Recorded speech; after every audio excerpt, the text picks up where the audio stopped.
It wasn't that long ago that Turkey and Israel were key partners in the region. But today, they're on a collision course. They're locked in this new, really complex rivalry with flashpoints popping up from Syria all the way to Gaza.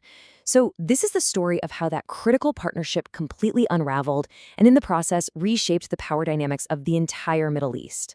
Let's break down how it all happened. So, the big question we're digging into here is a huge one. How did this happen so fast? What are the forces that are driving these two powerful states from, cooperation to the very brink of conflict? And this wasn't some slow, gradual drift apart. Nope. It was more like a deliberate rewriting of the entire relationship. And to really get it, we need to look at the moments where the script was completely flipped, all driven by a huge change in Turkey's whole approach to foreign policy. Now, what's just wild when you look at this timeline is the speed of it all. After a coup attempt back in 2016, you see President Erdogan really start to consolidate power. And yet, as recently as 2022, things were actually warming up diplomatically. But then, the Gaza war in 2023 just shattered all of that, leading straight to military tensions in Syria by 2025, a whole partnership unraveled in just a few short years. So here's the crucial point. This wasn't just about specific events. It was a fundamental strategic pivot. Before 2016, analysis shows Turkey acting as a norms taker, basically playing by the established rules, aligned with the West. But after 2016, it became what's called a norms breaker, way more assertive, independent, and openly challenging what it started calling international double standards. Okay, so with this new, much more assertive posture, Turkey developed a whole new playbook, using some pretty specific tools to project its power across the region. First up, and this is a huge one, is its incredible rise as a drone superpower. See, after being blocked from buying US drones, Turkey just went all in on building its own. And the results? Well, they've completely reshaped battlefields from Libya to the Caucasus. And this slide just shows you how successful they've been. You've got the famous Bayraktar TB2, that's the tactical workhorse. Then you have the more strategic Anka-S, which can be controlled by satellite from anywhere. And now, the Akinci, this super advanced high-altitude drone. And listen, these aren't just prototypes. They are combat-proven systems that have become an absolutely central pillar of Turkish military power. The second tool in the playbook? Words. Ankara's public language has become way more confrontational, directly challenging rules that have been in place for decades, especially when it comes to weapons. Just listen to this statement from President Erdogan from back in 2019. A quote like this represents a seismic shift from Turkey's historical anti-proliferation stance. This is the language of a norms breaker in action, publicly questioning the entire global order. So, where do these two new realities, Turkey's assertive playbook and Israel's security concerns, smash into each other most dangerously? Well, the answer is Syria. Okay, so picture this. Late 2024, there's a coup in Damascus, and the US is planning to withdraw. Suddenly, there is this massive power vacuum. And according to our sources, Turkey moved in fast to fill it, expanding its military footprint and bringing its forces right up close to Israel's northern border.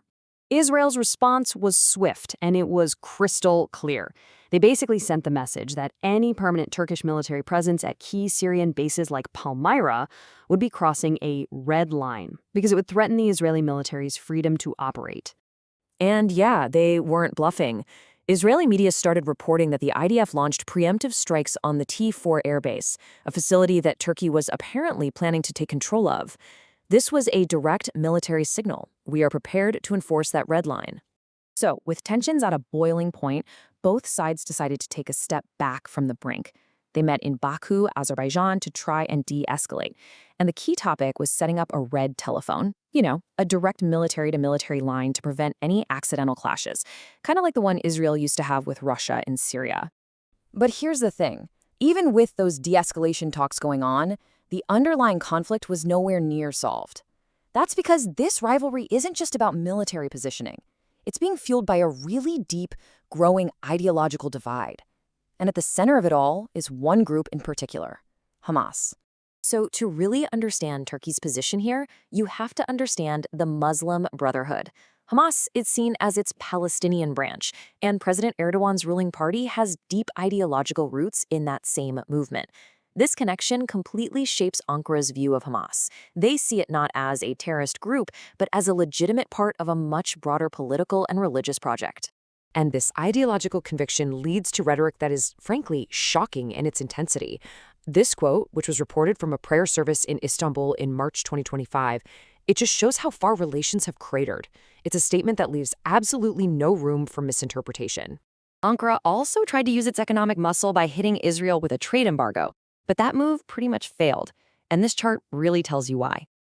With a GDP per capita that's more than 3 times higher, Israel's economy was just way more resilient and could find other suppliers pretty quickly. And here is the other side of that coin.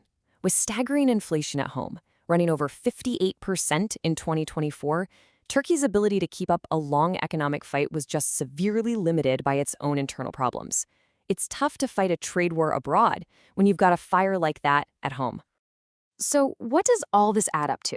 Well, it's a tense, and it's a highly unpredictable strategic reality in the Middle East, one that is now defined by this multifaceted rivalry.